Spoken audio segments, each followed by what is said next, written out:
Oh, this watch is amazing. You want to buy a Wimbledon? So if you would come to buy this, I would try to steer you another way. And I counted a total of 20 watches this week. I see prices increasing.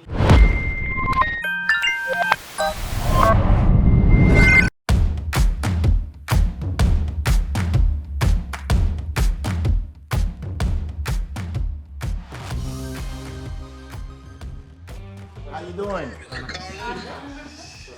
What's up, man? You put me on camera everywhere. There you go. What's up? What you got? What's up? Listen, I just got this. You want it? Wimbledon Rose. Give me a good price. 14.8, one price. 14.8? Yeah, Wimbledon Rose. 14.5. Send it, bro. I like to make negotiations. You're selling me a lot of watches. Just work with me. You know you put this $300 extra so you can negotiate and give it at 14.5. Send it. Sold. I'm not gonna replace it. 14.8. Then I'm gonna think about it. Is it full link? Yeah, enough to not be a problem. Enough to not be a problem. Whoa, what a nice description. Hey, is it fully linked? No, enough to not to have a problem. Okay. Depends how big you have it. 14.5. And I'm giving you a shout out on my YouTube. Everybody knows Josh from Chicago. You sending me a label? I'll send you a label. All right, Mazar. So deal. Look, you're gonna get 1 million views. you got it. Have a good day. Thank you. That was a perfect opening right there that Carla just gave us. As you can see, my family has a problem with this watch. And the problem is in the pronunciation. So, I came up with a little technique to help them pronounce the watch correctly. And it's like this. So Wimbledon, you have 3 words. The first word of Wimbledon is win. So you can think of a race. A guy running a race, he wins. Finish line, right? Win. Second word is bowl. You can think of a bowl. You're eating cereal out of a bowl. Win, bowl. Third word is done. I am done with this family. I have no more patience for them. So, It's win, not win. I know, but whatever. You know what I mean? Like, you'll help them with the sound. At least teach them the right way. I know, but what's whim? That's not a word. Doesn't matter. That's Okay, not- whatever. Yes, of course. I know, Natalie. Thank you, Natalie. Thank you, Natalie, for that little correction. But yeah, so think of win, the same sound, bull, and done.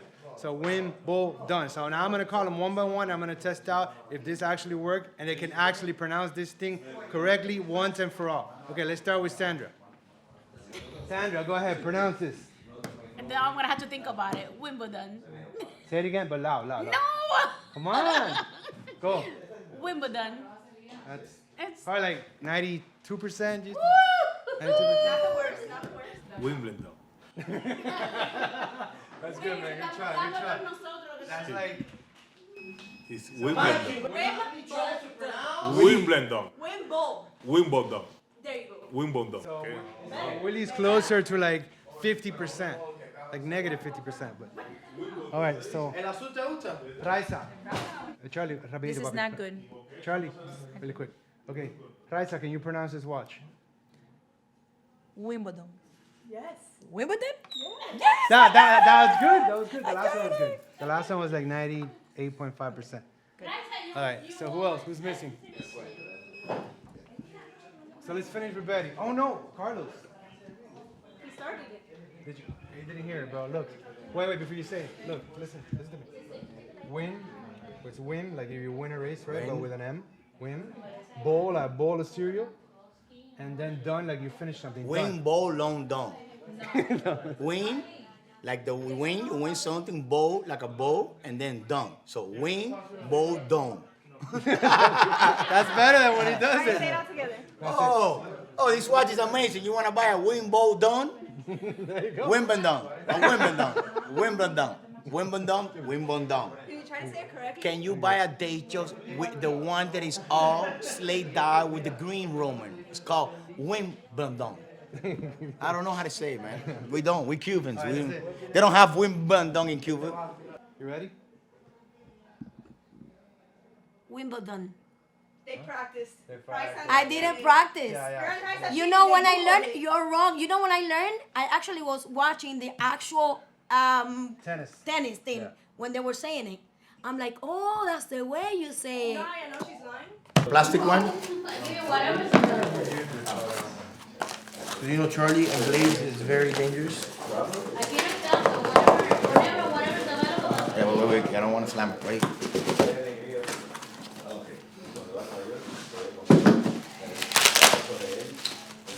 How did this turn from my unboxing to your unboxing? Because this is actually a watch that I'm waiting for that is sold, that I sold yesterday. I just want to make sure that everything is good. I know. He was looking for one, yes, which I... He didn't even let me finish my video. Go ahead, finish your video. I just wanted to see it is what it is. Go ahead. This is what is considered a full set with this, that, all that. Explain it. Oh, thank you. This is No, what I was that's it. looking You already for. unboxed This it. is what I was looking for, brother. Got it, come on. So here we have a Panda Daytona. My father said he actually sold this and they were looking for one. And I actually have one of these sold to a client of mine too. So let's see if we can find another one now that we found this. Panda Daytona. What'd you sell this for? Sir, what'd you sell this for? 35,000. He's actually looking for one, so I wanted to show him exactly the same thing what I could get him, but that's what it is. 35,000. At the height of the market, this was around what, 55? 50 something, yeah, 55, almost a 60, high 50s. And this is what I consider a full set. You guys saw there, the card, the Retail on this piece is still around 14,250. This shows you that yes, even though we do see the market going down, stainless steel pieces are still holding pretty strong in Rolex. the Daytona stainless steel has always been a very desirable watch. That's why it pretends to hold the value, even though that it went up to $50-something thousand. Yeah, even though it's down, it's Came still down, yeah. up from its original retail value. Let's go show him. Uno de los balls in it. Oh, yeah, beautiful.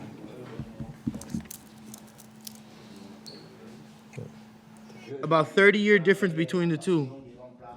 Of a 2023 and around a 93, 94. So right around a 30-year difference. As you see, Daytonas, I call them, I say they're like vintage Porsches. They stay true to their body lines. And even though it's modern and updated, it still represents and still looks like this 90s model. And if you go to a 60s and 70s model, you'll see it looks pretty similar too. Just kidding.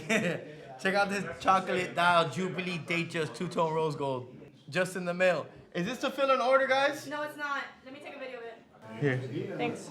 I'm gonna try to sell it before anybody gets it. We got this two-tone chocolate diamond dial in the mail today, and I actually have a client that's been looking for this watch. He's on the list at Rolex, but we got this at a good deal and it's close to retail. We'll see if he wants it. Also, speaking of Rolex, help us get to our Rolex. We're at a Tissot right now. I have a lot of people DMing me with offers, but they're close to the value of the Tissot or lower. Remember, we're trying to upgrade each watch so we can get closer to the Rolex and give it away. So DM me at CRM Natalie and we get to our Rolex.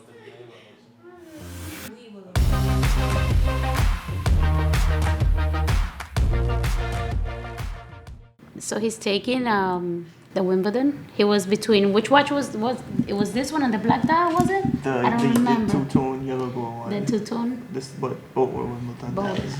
Oh, that's right. The yellow gold with the oyster sauce. Visiting us from Belize.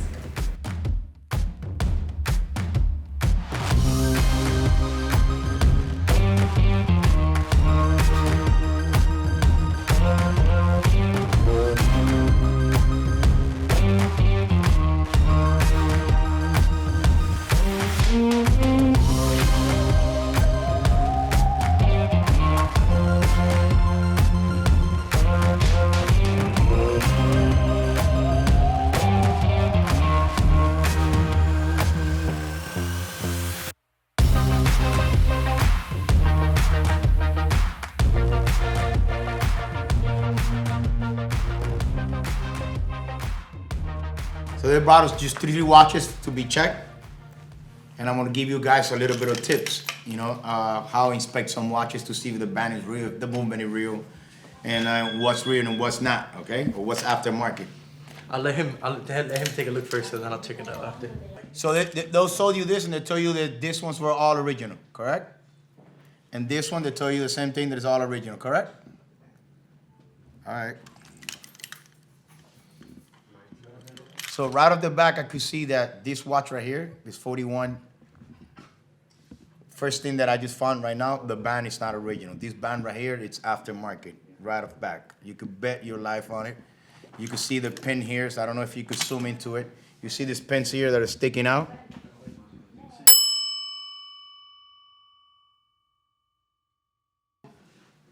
I don't know how do you call it. It's a little pimple there.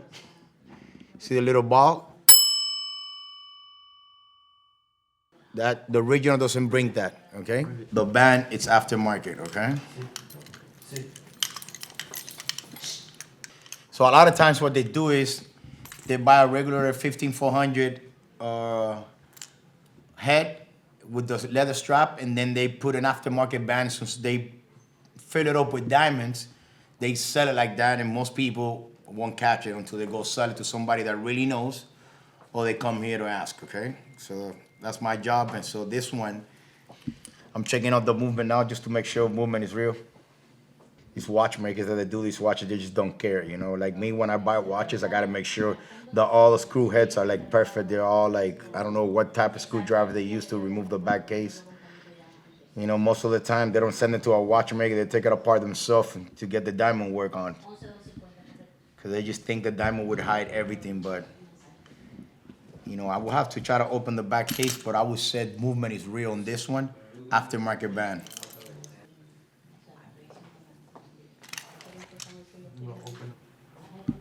Who you bought it from, man? You want to say it? Is it locally here? Yeah. All right. Shit. This right here is also the same thing.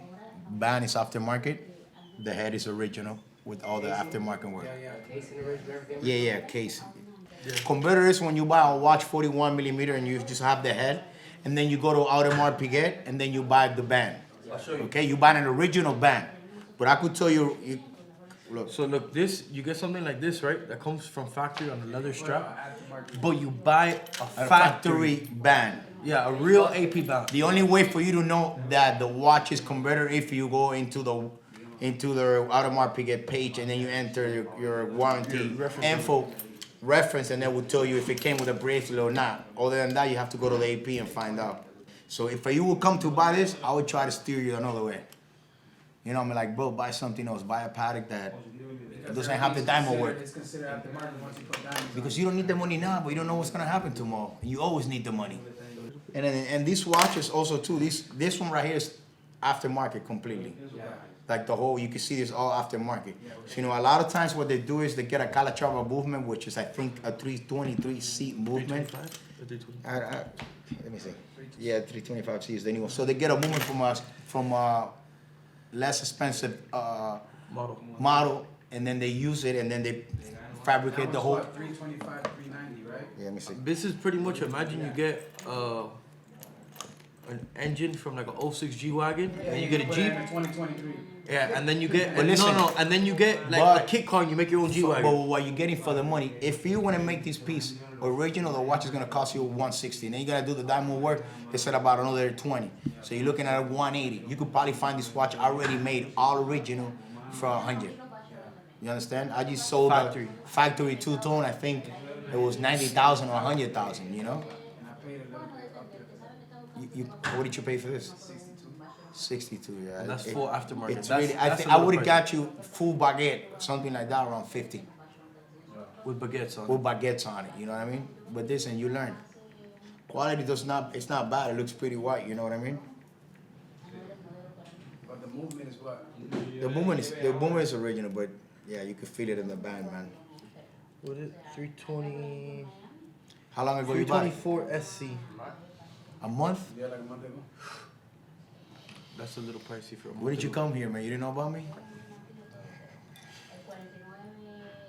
Yeah, so I would say both bands are aftermarket, original movement, original case, and full aftermarket right there. Look, if you come, I'll show you. See this band over here? Come, you see the band over here? You see the pinholes there, right?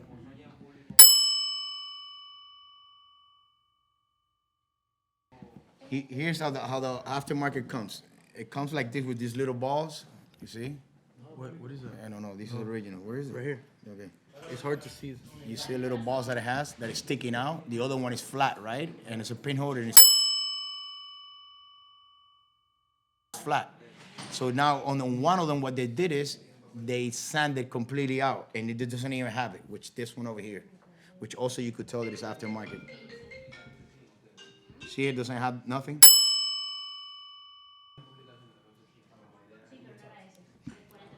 Look at this one. This one you could see the pin is perfectly centered in the hole. Perfectly centered on the hole.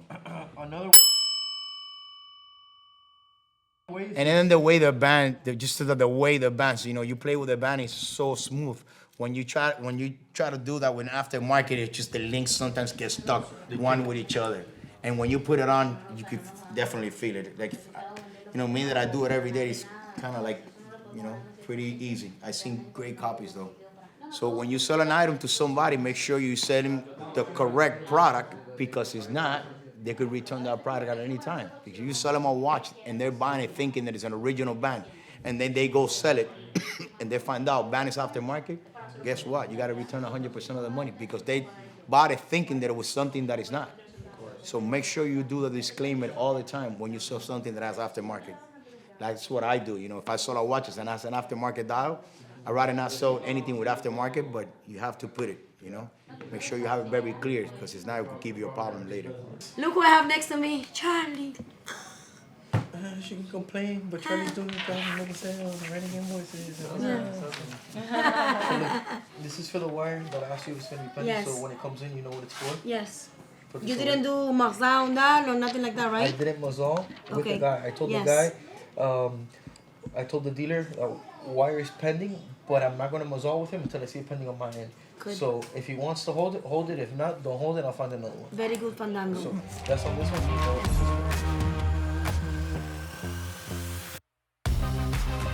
very good job of taping this up. Wait, sorry. Is it a watch? Is it jewelry?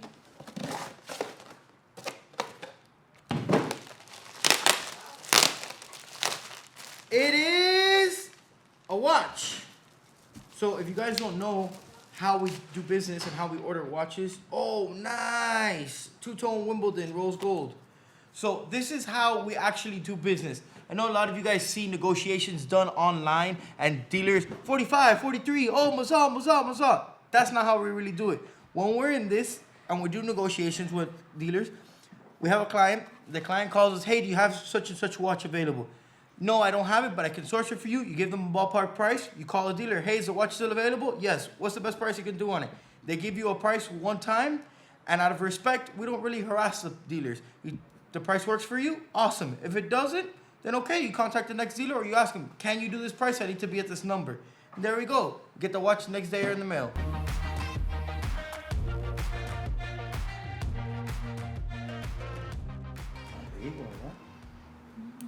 How many watches sold this week?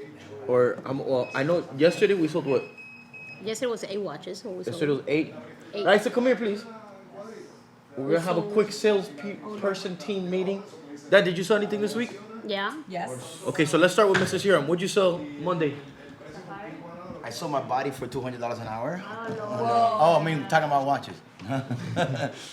So yeah, I sold the Daytona 116500 white Panda. I sold the Royal Oak 42 millimeter on a bracelet Safari, and then I also sold the Rolex meteorite white gold. That was sold also too. Oh damn, I didn't know you sold that. Nice. And I also sold the 5905 Patek with the green dial on a bracelet. And the I sold chocolate one dial. AP 41 millimeter chocolate. We have 2 of them. I sold one. Charlie sold the other one. What else? No, Raisa sold the other I one. sold one. And Charlie trying sold to the take other our one. sales. Sorry. Taking out myself. Sorry. I thought that when you're together with someone for so long, it becomes one sale. Yeah, but it's not you. It was you sold one and Raisa sold one. I Both. sold one. No, Charlie sold It was one. Charlie and Raisa. He's taking. Charlie and I. Ah, okay, he's Okay, taking so the that one. one I didn't sell. So what else did I sell, Carlos? Here, let's look it up. 5990 meteorite. You, Charlie. Okay. Which one? Wimbledon. Oh, I sold a Wimbledon stainless steel. The stainless steel with a fluted bezel. I sold that one also too. Now you, Charlie. Okay, so this week started on the 13th. I'm gonna go here through the inventory, and we sold. I counted a total of 20 watches this week between us. On Monday, what was our count for Monday? The count for Monday was like 8, I think. 8, and then yeah. yesterday alone I sold 4. Yesterday I sold a root beer rose gold unworn. I sold a deep sea at a steel, and I sold it super cheap because it had an aftermarket dial on it. Then I also sold, what else? What was it? A Wimbledon. I already said the root beer. The chocolate. I sold a Wimbledon two-tone. And what else? The was yellow there? gold. The yellow gold. Yellow gold or is because I sold Two-tone. them. I Yellow sold gold. one too. Yeah. So I sold that. Chocolate AP. Yo, can you stop interrupting? I just saw it yesterday. I'm trying to say the 4 I sold yesterday to one client. 3 years later. No, just that This- was on Monday. There's gonna be a marriage. I'm- a marriage I'm here. doing this for It's YouTube. fine. Your auxiliary video. This is still primary talking? video. You're still Shh. talking? They're gonna Damn. get married soon. It was a total of root beer, rose gold, two-tone Wimbledon, stainless AP diver that I outsourced for a walk-in. Yeah, thank you for passing me that client. And what else? Two-tone Wimbledon, root beer, AP stainless, and on Monday I sold a chocolate AP. Oh, and I sold a gold chain. So did 4 watches total and 1 Cuban link. What else? Well, I did another Wimbledon, the two-tone rose gold Jubilee bracelet, Sky Dweller, somewhere around there. The gentleman is about to come here and pick it up. Which other one, right, Raisa? There was another two-tone with a rhodium dial. Now that you're talking about the chains, 2 chains. Okay, on Monday I sold the Hublot Classic Fusion, Oh, the that's 33 true. millimeter. Nice. I sold Oh, that one. and the Submariner And no yesterday, date. okay, yeah. That's And yesterday I sold the AP Chrono chocolate dial. yeah. And then Jennifer from Oh, home. and a chain. Oh, yeah, another chain. Another chain, yeah. Yeah, and then Jennifer from home, she sold a no date Submariner as well. Yay. Nice. Yeah, So we've so- had a pretty good week overall. And as I'm looking on the dealer chats, I see prices increasing. I hear a lot of people saying, "Oh, are the market going back up?" As if you look up here on watch charts, we don't know. Is it a bounce? Is it just a rebound off the floor, or is the market gonna continue to go up? So, also Dan said that on Google Voice we've noted that we had 33 phone calls yesterday. Usually we have a little bit less to the store. Most of the time people call our cell phones. So we've been getting a lot of foot traffic. We've been getting a lot of phone calls, a lot of DMs. We see prices going up. So maybe the watch market is headed in an upwards direction. We don't know, but let's see. Let's ride it and see where this is going. Where do you guys think that this is gonna go? Sandra's birthday. She's finally 15. Look. Happy birthday to you, rápido. Happy birthday to